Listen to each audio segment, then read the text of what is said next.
The following is a Comfortably Zoned Radio Network production.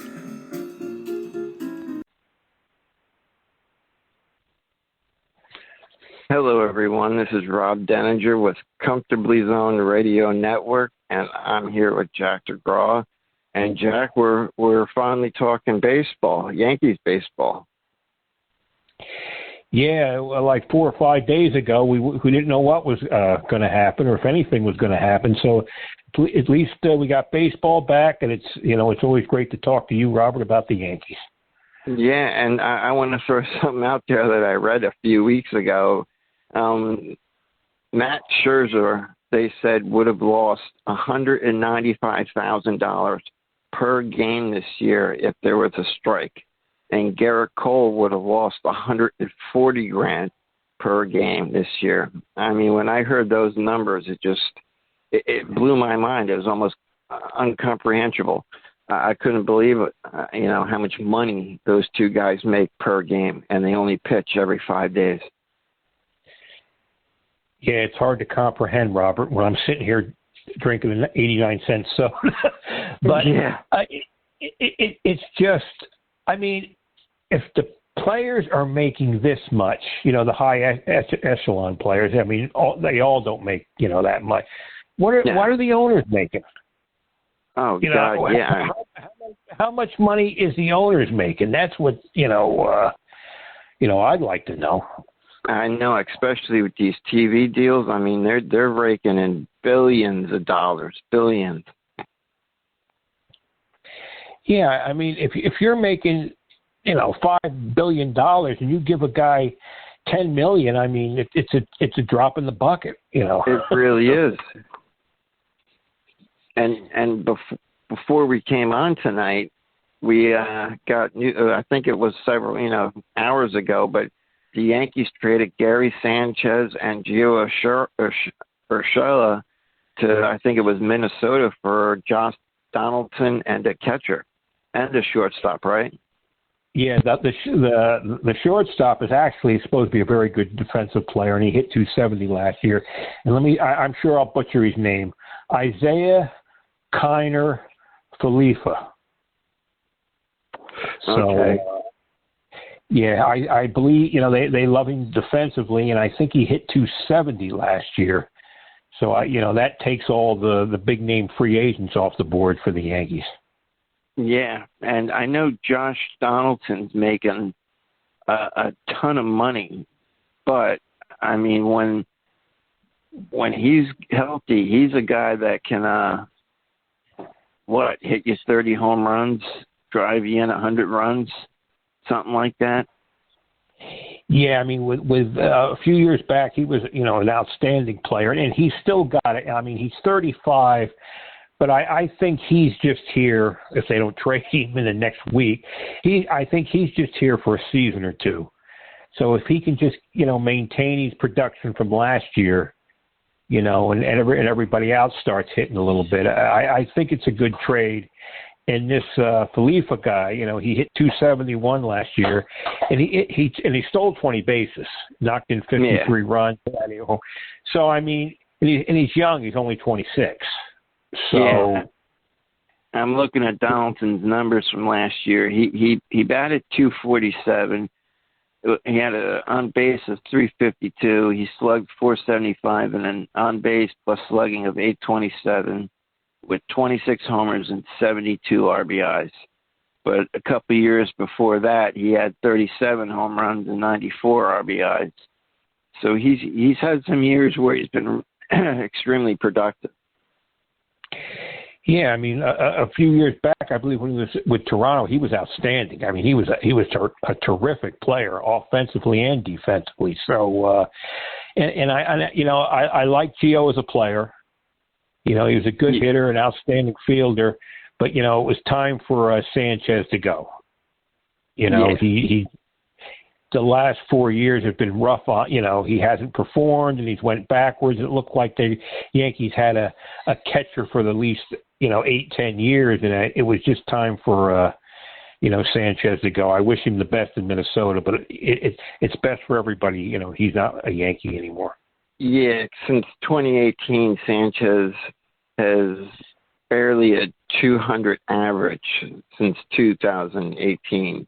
And when your number one pitcher doesn't want to pitch to him, and when you got to bench him in the postseason, it was time to move on from him. Yeah.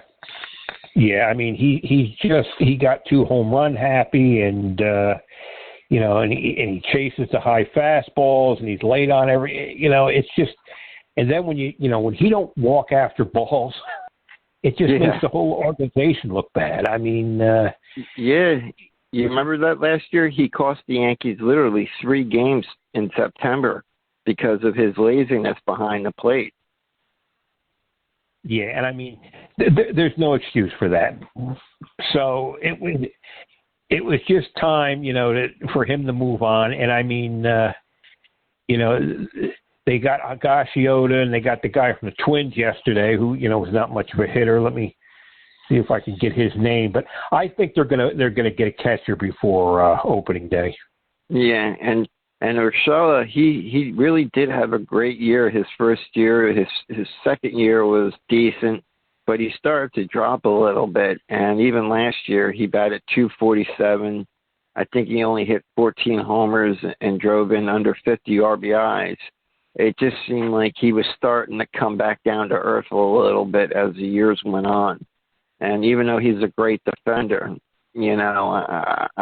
I'd rather have someone like Donaldson over Ushella, even though, the money that we're paying Donaldson's pretty hefty.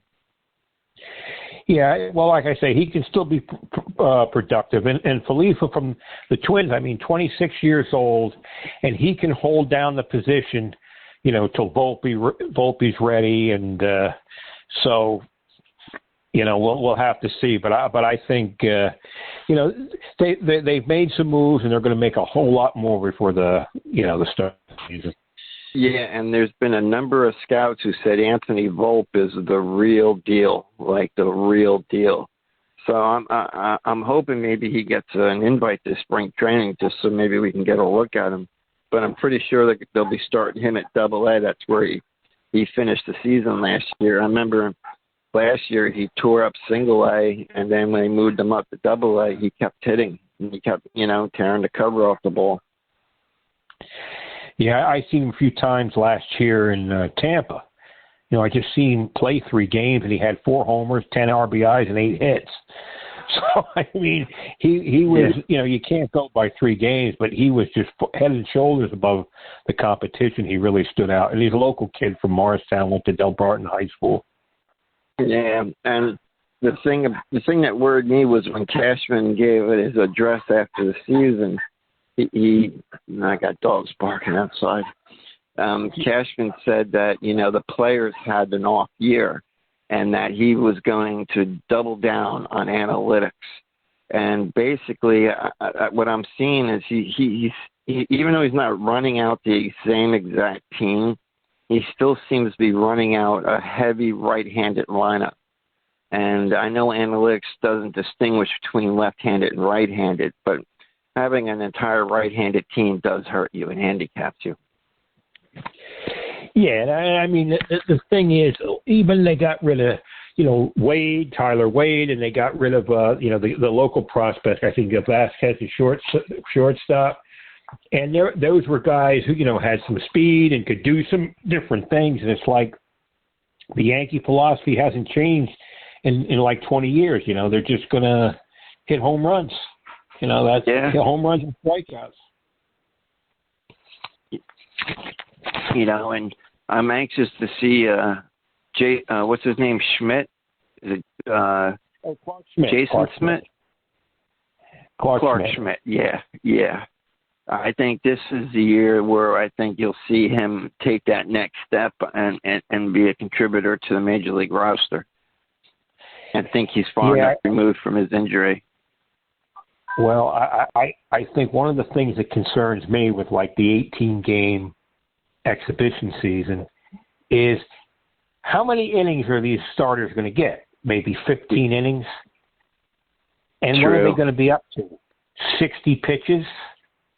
And I think the first 3 weeks of the season, the first month of the season, guys are just going to be getting their arms in shape. Yeah. And you're going to be down here in 85 degree weather, perfect weather for baseball. And then you're going to go up north, and who knows what you're going to run into there. So I think